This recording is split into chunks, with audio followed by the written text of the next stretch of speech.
Assalamualaikum warahmatullahi wabarakatuh. Kepada hadirin yang berbahagia pada khutbah kali ini, yang pertama-tama mari kita panjatkan puji dan puja syukur kita terhadap kehadiran Allah Subhanahu wa taala.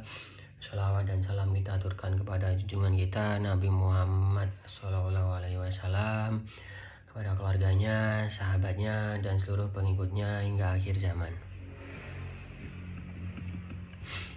Hadirin yang saya banggakan dan saya cintai, pertama-tama di sini saya akan menyampaikan bahwa saya di sini akan membahas anestesi atau mengatasi anestesi pada khutbah kali ini, yang dimana kita akan membahas anestesi ini dalam pandangan agama Islam. Pertama, kita harus menyadari bahwa kecemasan adalah bagian dari ujian hidup yang diberikan oleh Allah Subhanahu wa taala, yang dimana kita harus menghadapinya secara sabar dan secara dewasa, yang dimana dijelaskan dalam Quran surat Al-Baqarah ayat 155 yang berbunyi, dan sungguh akan kami berikan cobaan kepadamu dengan sedikit ketakutan, kelaparan, harta, jiwa, dan buah-buahan, dan berikanlah berita gembira kepada orang-orang yang telah bersabar.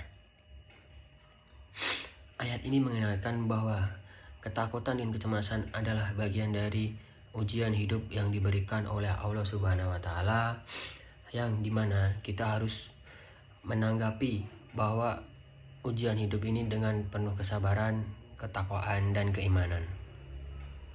Seperti yang hadirin tahu, pada akhir-akhir ini banyak kasus bunuh diri yang disebabkan oleh kecemasan yang timbul dari seorang tersebut, yang dimana kecemasan ini biasanya dipengaruhi oleh banyak hal seperti masalah, beban, dan ujian hidup dari orang tersebut. Nah, untuk kali ini kita sebagai umat muslim seharusnya untuk mengatasi masalah tersebut, kita harus mengatasinya dengan bersabar, sholat, zikir, dan pasrah kepada Allah.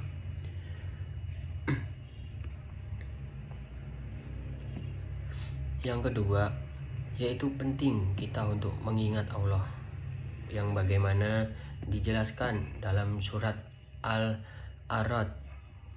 Ingatlah, hanya dengan mengingat Allah hati menjadi tentram, yang dimana ini merujuk kepada kesabaran kita dan keikhlasan kita dalam menghadapi masalah yang menimpa dalam hidup kita,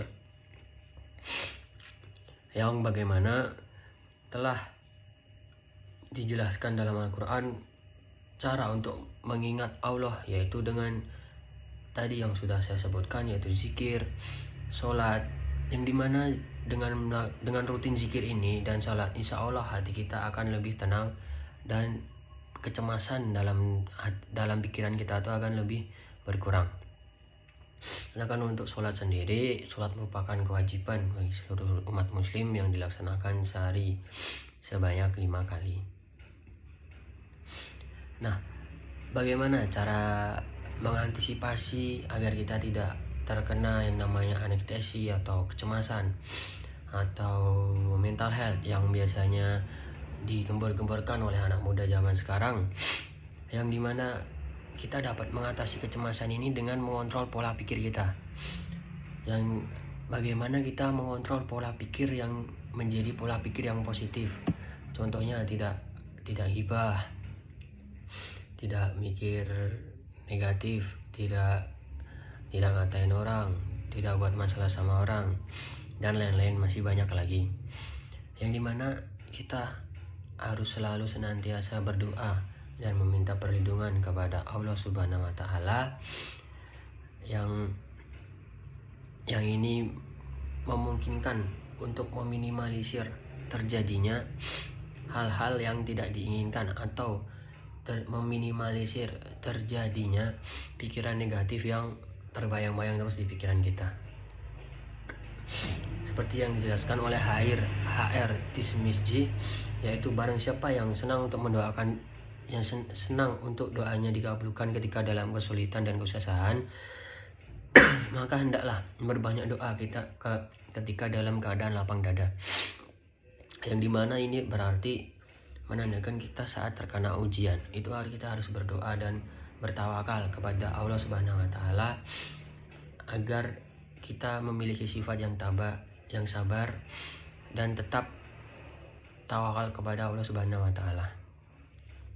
Sebagai mahasiswa atau sebagai umat muslim, kita harus senantiasa melibatkan Allah Subhanahu wa taala dalam segala cobaan yang ada dalam hidup kita. Mengapa? Karena cobaan yang diberikan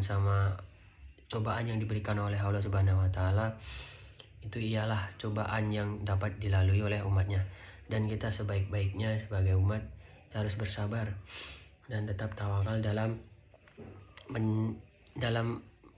menjalani hari-hari dan selalu berserah diri kepada Allah. Sekian ceramah pada hari ini, kurang lebihnya mohon maaf. Billahi taufiq wal hidayah. Assalamualaikum warahmatullahi wabarakatuh.